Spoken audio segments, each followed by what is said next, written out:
গুনাহ মাফ করার একটা অবশ্যই সূক্ষ্ম থেকে সূক্ষ্মতম যে গুনাহগুলো আমি অপরাধ হিসাবে মনে করি, আর যেটা বড় গুনাহ আমার দ্বারা হয়ে গেছে। এখনো এমন আছে না 5 ওয়াক্ত নামাজ পড়েন আব্দুর রহমান, রোজা রাখেন আব্দুর রহিম, আব্দুর রহমান, আপনার দায়িত্ব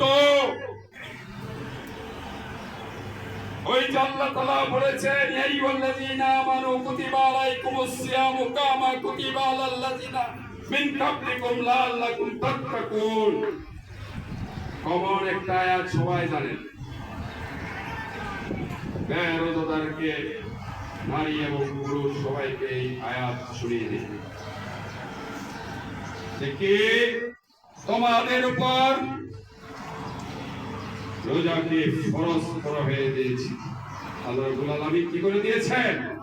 ফরজ যা লঙ্ঘন করা সুস্থ মানুষের পক্ষে সম্ভব নয়, সুযোগ নাই।